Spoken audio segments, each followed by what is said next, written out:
Hello, everyone. Matt Sweetwood here.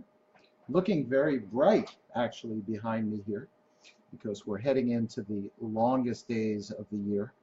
So we're going to watch the sunset actually come down behind me. Today's topic on my live show, I'm going to talk about why it's so important to learn to love to be alone. Um, in this life, we all quest for, companionship, whether it's friends or romantic relationship. Last week, in fact, I had a very lively discussion about a marriage and whether marriage is really a failed institution or not. It's really been a highly popular topic, written about, I've written about it in a bunch of places and have gotten a lot of really interesting engagement, and how we talk about how society actually, really pushes you to marriage. Marriage is a big business, and then of course the divorce side is also a big business. But I wanted to really talk about today, not just so much about marriage, but it's really the concept of learning to love being alone. And, in our lives, no matter, how big our families are, no matter what our our growing up is like, our family like, and what our adult family like is, we spend a lot of time alone. Um, and so it's a question of whether you can actually um, learn to, enjoy that time and benefit from it. And I want to talk a little bit about why you want to benefit from that time being alone. And I see I got a bunch of people watching me. Russ Mensch, how are you? Haven't seen you around on the show in a while. Good to see you. Nicole, always thank you for following me. And my son Ben is out there. He'll probably leave now that I embarrassed him. Ty, good to see you too. And please feel free to comment as I go along. I really like when people engage. And what I'm going to do, what I really want to do, is I want to share a little bit of what I went through. And I don't always share such personal stories. And I think it's really beneficial for me to share this a little bit. It's a little bit hard for me to do this. I have to go back. I have to open myself up a little bit. But I want to do this so to illustrate really what can go wrong when your fear of being alone drives your behavior and drives your decisions. So when I was growing up, when I was very, very little, my parents had pushed me ahead in school. And that meant that I entered the first grade or something like that at 5 years old. I graduated high school when I was 16. And when you are a pudgy, freckled, I don't know if you can see the freckles anymore. Ready for this? Don't laugh. Blonde-haired, pudgy little kid, and you're 16 years old, and all of the women or girls in the school are 18, and all of the boys are really men, and you're still a little bit of a boy, your social life isn't so very good. And as a result, um, you start to really panic. I guess it's an internal panic about being alone. Like you're not going to have, you're just not going to have friends. Your romantic life is very poor. I didn't go to my prom. Little do I know that was probably a good thing, in the end. Saved all that money and expense and everything like that. So I didn't really have a very, very strong social life, and I became very desperate as a lonely person, seeking friendship. I didn't have a lot of friends. I was, we use a modern term, I was bullied a lot in school. I mean, we didn't make that term up. I just got picked on a lot, pretty badly sometimes. They actually used to call me Sweet Pea because my name is Sweetwood. I don't know, I find that pretty humorous right now, but at the time, I guess I didn't really find it so funny. And so I got picked on. I didn't have a very, very good social life, and I became very, very lonely, and my time alone became like jail for me. I remember one of the most exciting moments, hey Hillary, I remember one of the most exciting moments of my high school life was when I got cable TV in my room, because that became kind of my companionship. And I'm not telling this story because I'm trying to elicit sympathy. I'm not. I'm really sort of taking you through it. And then I went off to college, and actually I didn't go off to college. I actually commuted to Rutgers from my home. Now I couldn't even imagine, Hillary, you were picked on too. I mean, everybody has, you know, some times I'm sure when it really didn't go for well. I was picked on pretty continuously. They don't call it picked on anymore, Hillary. They call it bullying. And so when I went off to college, I actually commuted, a commute that you probably have no chance at making today because it used to take like 45 minutes probably now in New Jersey to go from West Orange, New Jersey to New Brunswick, where I went to college, probably take you 2 hours in the traffic that's, and if whether you survive that many runs on the New Jersey Turnpike. Anyway, that's off subject. So I was a commuting student. I was a commuting student. So Hillary, you were picked on for being Jewish. So I was one of like 4 Jewish kids in my school. And because of the way I was raised in a very secular way, never had a bar mitzvah, I didn't go to Hebrew school. I kind of didn't fit in. Kids, I would get picked on for being Jewish, but I didn't really even understand it because I wasn't. So I didn't even have Jewish kids to go hang out with, like never went to a bar mitzvah, never had one or whatever. So when I went off to college, I was commuting. I didn't really engage very well. When you're an off-campus student, you don't engage very well with the students. It's hard to socialize. I was still a little awkward and so on. And after being bullied, though, one thing I will tell you is that when I did go to Rutgers, I started weightlifting and taking karate. And so the bullying in college very quickly went away because basically I could kick anybody's ass. And when you're like I was 17 or 18 in college and you're lifting weights and the testosterone is flying all over the place, people stop picking on you because they know you're going to kill them. I didn't kill anybody, no violence, but I thought about it a bit. I will tell you back then. In any event, I had a very rough time when I was at Rutgers. I had a couple of friends, my roommate Rich and Dan. They were out there. Hey, Rich and Dan, haven't spoken to them for a while. And, you know, I was very socially awkward. I didn't date much. I'll be honest with you. I really didn't date at all in college. I just didn't know how. I was awkward. You may find this a little bit hard to believe at this moment, but I actually was very awkward with women and very shy and didn't really, you know how to deal with that situation at all. And so by the time I finished college, I would honestly tell you that the loneliness and my desperation to get out of being lonely had become the driving force in my life. In other words, I did really well academically. I graduated with a degree in mathematics. Highest honors in mathematics at Rutgers. Hey, Norma. Hey, Lisa, how are you? And I did pretty well academically, but I will tell you it was extremely hard for me to concentrate and do things because I was really wrapped up in the concept of how painful it was for me not to really have friends, not to have a girlfriend, not to have all of those things. And so I felt like a loser, a real loser. I was lonely, I was sad, I was depressed. Just being alone was just torture for me. And then I went off to graduate school and I got my degree. I had my degree when I was 19, my college degree, like I was finished when I was 19. So I showed up at the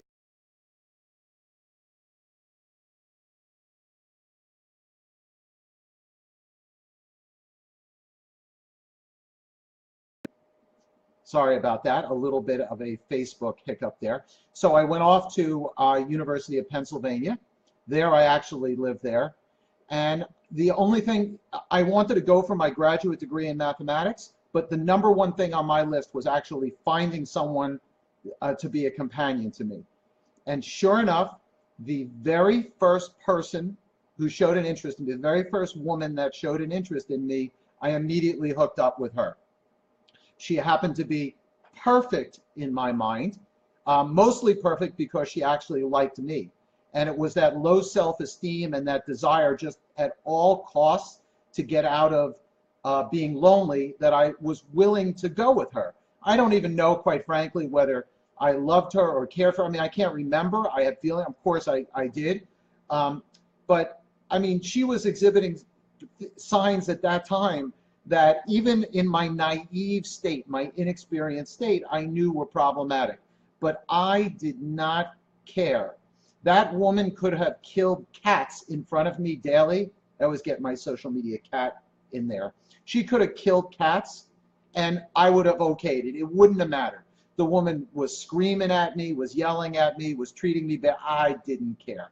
Because for me, not being lonely, not being alone was the paramount thing in my life. And as a result, our relationship quickly accelerated. Within 2 years or 3 years, I had married this woman.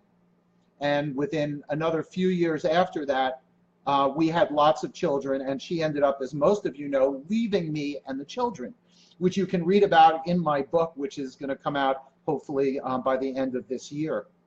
And so even during the marriage, when she was doing things which were not so good for the children or not so good for me, I won't get into that because you can read my book and read all the story. What kept me in the marriage and what allowed her to abuse me, I know that word gets overused, but if you read my book, I think you'll be pretty convinced that she was somewhat of an abusive individual. What allowed me to stay there, what allowed that bad treatment of me was just a complete fear of being alone and a hatred of being alone.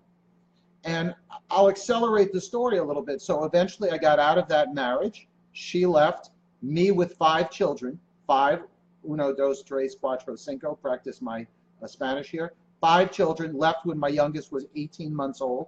Oldest was 8. I had a mess of a life, destroyed me, court system, everything, once again, in the book, coming out. And I left that relationship, and I tried to, as I moved out of it and started, I'm talking 10 years later, started dating and started doing those things, I wasn't really focused on the core of the problem. All I wanted to do was make sure that I didn't go with somebody again who had exactly what I felt was wrong with her.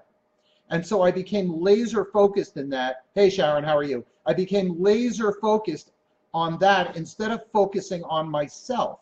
In other words, focusing on what it was about me that wasn't, functioning right or seeing the right things in my relationships. And then sure enough, I went through a dating period and I ended up coming together and marrying a woman who did essentially the same things. And like I said, you can read all about this in the book. It's an amazing story, how things happen twice. But I ended up walking into a second marriage and going through almost the same amounts of time because the only thing that mattered to me was just not being alone. I didn't care. They could torture me. They could torture my children. They could do anything they wanted to do. And the only thing that was the only thing that mattered to me was I felt if my wife had left me, I would be alone. Nobody would care for me. Nobody would love me. My self-esteem was shot. And as a result, I subjected myself and in some cases my kids to very, very bad treatment because this thing hanging over my head like an electric chair was the fear of being alone. And then something happened at the end of the second marriage, and that was we were sort of stuck in the same house together, where I was trying to manage the separation in a way that was smarter, once again, in the book. And we ended up having to live together. We separate in the house, and my kids lived in one place, and her family lived in another place. And it required me for a year to be in a situation where I couldn't go out and date. I couldn't go out and meet people. The situation in the house was too tenuous. I'm in a situation where my wife, where I'm going to eventually divorce, is in the house. 5 kids, not exactly the Don Juan kind of situation. So I resigned myself to the fact that I had to be alone. And then I had somewhere along the line, it was really a spiritual journey, really Judaism coming into my life. Rivki, very good timing for this, because Rivki was around. Rivki's the rabbi's wife in in Milburn. Thanks, Rivki, I appreciate that. Call me a wonderful dad. It was sort of this spiritual thing that entered me where I realized that I had 2 choices. I could sit alone in the house and suffer and be miserable being alone, or I can figure out how to learn to like being alone. And I started to become productive. And in that period of time where I was forced, where there was my logistics actually prevented me from going out and seeing things, I learned to start to do things. I started to write. I started to really focus on getting enjoyment out of taking care of my kids because I had to protect them from what was going on. I had messed up enough with them, and they were reaching critical points where they were going out on their own. And I had to start doing the right thing. So I started focusing on being productive. I started, like when I was married to this person, it was very hard for me to enjoy going to my hockey games and watching movies or reading books. Not that I read books very much, but doing the things that I really started to enjoy. And I started to eat like I like, put myself in shape, exercise. And I started to realize that the time alone actually could be super, super productive. But not just productive in terms of work product or making myself healthy, but productive in terms of providing happiness for me. And that happiness for me really turned my entire life around. And as I started to move forward from that point, I started to really value my time alone. Because in that time alone, I found who I was. I started writing. When I started writing, and this is something when I give my talks on social media and personal branding, I talk about writing, going out and writing on things that are important to you. Because when you go and you write on things that are important to you, you actually find your voice, you find yourself. I started to find my spiritual side. I started to do all sorts of things. I started to really focus on my children. I actually found that I enjoyed my children more when I was alone than I was managing sort of a blended family and doing all of those things. So it was that love of my time being alone and the epiphany that I had that completely changed my life around. And then as I moved out, got divorced in that marriage and started to move out into the world, something magical happened. Two things really that are of significance is one, I had no more fear of being alone. I actually liked the time. In fact, I started to downsize my possessions and I started to put myself in a place. Now you're sitting in my apartment here in New York City, 700 square foot apartment. I have everything I need in here. I can be productive. I can be all of those things. Love being here. Look, I'm doing something productive tonight. I'm alone tonight. There's nobody here. Anybody in here? No, nobody in here. I'm doing something productive. I'm reaching out to my audience. I'm talking to people. I'm helping people, which for me is really something that I strive for. I pride myself on doing that. So I actually started to love this time, value this time being alone. I became happy doing this. I exercised. Tonight I went out. I was all over the city. I worked out today. I wrote an article today, a really cool article that's about one of the nonprofits that I'm involved with. And I learned to really love that time. So I value that time. And here's the payoff. When you love the time that you have alone, and when you place a high value on it, everybody listening, this is the key moment. When you meet people in the world, they can be business associates, they can be friends, they can be romantic interests, they can be casual acquaintances. When you schedule time with them or when you want to go with them, when I'm going to think I'm going to go out on a date and meet somebody, when I meet that person, I am measuring what they are going to add to my life compared to being alone. And I love being alone. I'm doing all sorts of things. So instead of them filling a gap, I'm comparing them to something I really love. And as a result, pay dirt time, you make much more significant and better decisions about who you're going to be with. I never choose to be with somebody because I'm alone, ever. When I look at them, I'm saying, I'm going to give up something that I'm going to do productive, something that I like to do, to be with them. So they need to add to my life. And that applies, once again, it's not just about dating. It's to friends, it's to businesses, it's to every aspect of your life. And as a result, the measuring stick by which you use to judge people you spend and give your time and energy to is measured against something you love, which is being alone. And so that fundamental change in your life allows you to focus on the things that are going to improve your life, build your career, build your spiritual side, build your relationships with people that are important to you in your life, and you're not going to pick bad relationships. I mean, I can't tell you how many times I've been out on a date, and I'll give you a real guy's perspective.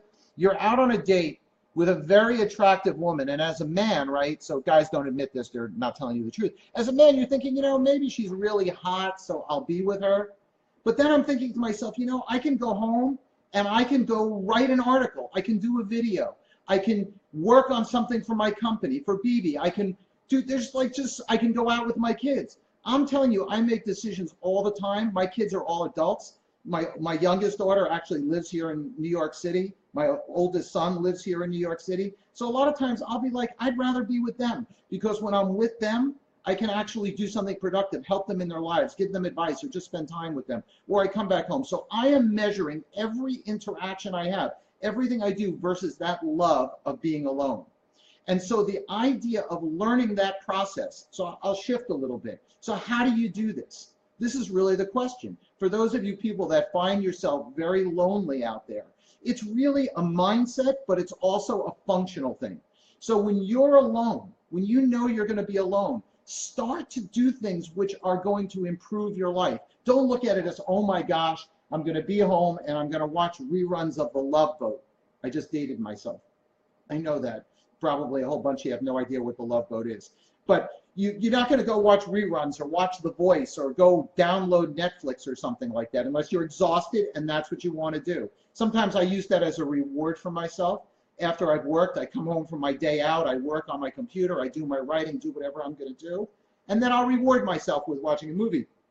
But you take that time and you make it productive. A very, very painful time for people is when they've lost a relationship. That's the time when being alone sometimes is the most painful period for people. And what I always say to somebody when they've lost a relationship is to immediately start to do productive things in your life. Go and arrange your apartment or your house in a way that the person you were with wouldn't have wanted, the way you want. Start to go out and go to restaurants or go out and see things or visit things or see a movie that your significant other wanted to do. Start something new that you've always wanted. Go back to when you were like 18 years old and say to yourself, what did I want to do when I was 18? I didn't do because I got married or I had a relationship. And start doing those things. Do my favorite thing, which is go out and actually write. When you write something down, you actually start to get, like I said, get your voice, express yourself. In that relationship or something goes in a relationship, don't sit there and say, oh, I need to get myself into another relationship. It's the biggest mistake. You've all heard the term rebound relationship. They call it that for a reason. You want to enter relationships, once again, comparing it to that love that you have for the time that you have to yourself. Now, I'm not suggesting, let me pivot again, I'm not suggesting that you become a loner and spend all of your time alone. Michael Randazzo had an absolutely fantastic idea, which I forgot to mention, and this is something that I actually did. And Michael talked about donating your time to charity without getting something in return. That I'm actually going to give him a love for, because that is what I did. I started to get involved in two nonprofits, the Josephine Herrick Project and the ACE Center. I ended up becoming chairman of the board of both of those nonprofits. And you always do charity, Michael, without the intention of getting something back. That's how God rewards you the most, if you really don't expect anything back, because we all know charity comes back. So doing charity and helping other people. So this is something I, I talked about last time, excuse me, which is if you're feeling lonely, sorry, I'm gagging here. If you're feeling lonely, go out and help somebody else. That process of actually helping somebody else is going to make a huge difference in your life. When you help other people, it lifts your spirits. Extremely important. Great suggestion, Michael. That's the suggestion of the day. Fantastic. So it's that actions that you take. I emphasize that enough. Is that you can't just say, okay, I'm going to love being alone. It doesn't work that way. It requires a change in mindset, a redirection of the way you think about being alone, but then it requires specific action. Don't just sit at home, sit on the couch and say, oh, I need to learn to love this. Actually do things that are going to help you. Hillary, do I need a nurse? What kind of nurse do you think I need? We can talk about that later. Sorry, that was funny. So you should go out and you should look for specific things to do that are going to improve your life. And then you're going to build around that. You're going to do charity, like Michael said. You're going to go out and you're going to do things right, or go travel, or go do things. Traveling alone is amazing. Do you know, I used to think that going to a movie alone was like a punishment worse than death. Now, actually, I prefer to go to a movie. See, I got this thing, right, where I love being on time. I hate going to a movie and showing up late. And there's a thing, by the way, and I'm going to do this in a future live, I think. I'm going to talk about this disease in New York of women showing up to dates late. You know what I tell my kids, by the way? Late is, I don't know which way is L for you guys. Late is for losers. Okay, but anyway, I can go to the movie and be up freaking on time. Okay, that makes me happy. I can go watch whatever movie I want to go watch. I can go watch it late at night if I like, when I really like. So go to a movie, do something, do these things that actually are going to make you happy. Since you are alone, you're the taskmaster, do things that are good for you. But really, that charity idea is really so fundamental to me. I always made an excuse. I had a nutty wife, I had kids to take care of, a business to run, and so I didn't get involved in charity. And when I became alone, those excuses went away, and I found my way to that. And so you can learn to be alone. So I want to recap. I only have a few minutes left, and I really want to talk again. I want to sort of sum up. When you live in fear of being alone, and when you hate being alone, number one, you become miserable. It distracts you like it did for me. It distracted me from my work, from my schoolwork, from happiness. It steals your happiness for absolutely no reason. But when you learn to love being alone, when you learn that concept, you actually start to use that as the measuring stick for how you measure using time for other things. And more specifically, the measuring stick for when you enter into relationships with people. I can't tell you how many people I hear, well, I'm going with him because it's Friday night and I don't want to be alone on a Friday night. I feel like a loser when I'm home on a Friday night. Well, when I'm home alone on a Friday night, I go write an article that hopefully will become a hit article. Or I go out and I do some photography. Or I do something that's really productive. And then I don't feel like a loser. I actually feel like a winner. So everybody out there, we all spend a significant amount of our time in our life alone. It's going to happen. It's happened already. So the smart thing to do is to actually learn to love being alone. It's going to be fundamental to your happiness and fundamental to making the right decisions in your relationships. I can't emphasize that enough. You all heard the story of my life, of the huge mistakes I made. The mistakes I made in my life, the choice of marrying someone who left me with 5 children and tortured us, that mistake was almost solely driven out of a fear and a hatred of being alone. And most of the relationship mistakes that I have made in my life have come out of that. So I'm imploring all of you to just do what I say and just go out there and figure out how to really enjoy that, that time alone. And if you do that, I promise, if you learn to love being alone, you're going to learn to love your life. You're going to learn to have a big life, which is something that I talk about, and you're going to transform your entire existence. So today's video is really in line with my new brand, and you're going to hear me talk about it a little bit. It's something I call the Big Life Hack, and I want to be your big life hacker, and I'm going to give you the hacks and the secrets to actually going out and finding happiness.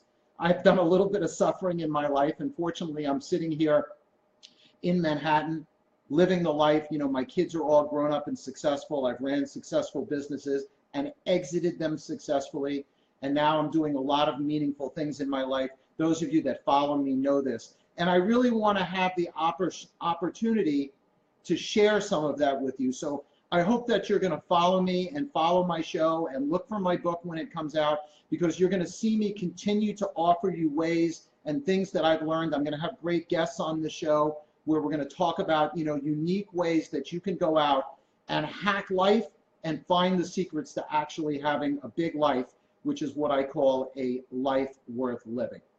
So I want to thank you all. Great comments out there today, great participation. Thank you for watching me today. And I hope that you'll tune in every week. Come to my Facebook page, and you're going to watch my live with me, and we're going to turn your life into something meaningful for you, or more meaningful. So everybody, go have a big week and have a week worth living. Have a great night, everybody. See you soon.